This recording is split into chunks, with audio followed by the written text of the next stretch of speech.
Okay, class, there are 3 rules for pronouncing the ed ending of regular past verbs in English. Great, what are they?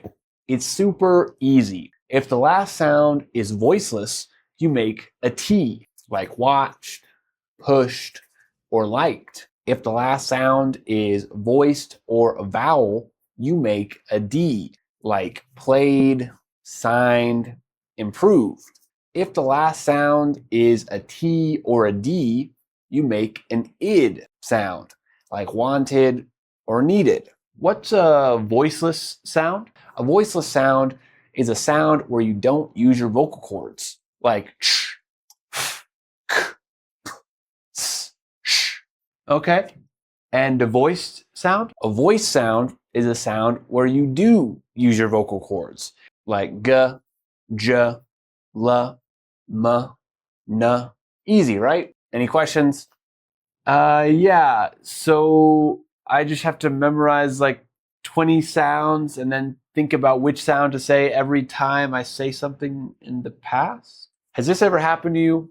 Well, don't worry. There's a much simpler way to remember which sound to make in which situation in the past. Now remember, American English pronunciation is all about laziness.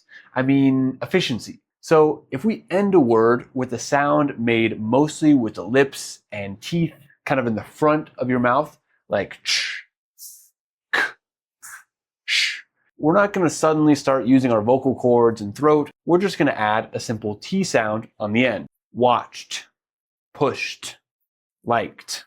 And if a word ends with a stronger sound that uses our throat and vocal cords, we don't want to take the time to turn it off. We'll just add a D sound that also uses our vocal cords, like stayed, judged, played. And if a word ends in a T or D sound, really, we don't want to add a vowel between there, but we kind of have to, because if we didn't, the past of need would sound like needed or need.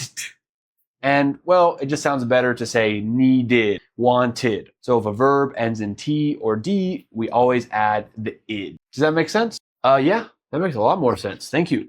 But how can I practice? Comment ED below, and I'll send you some of the practice exercises I use with my private students. Thanks for watching and follow for more. Thanks for watching and subscribe for more.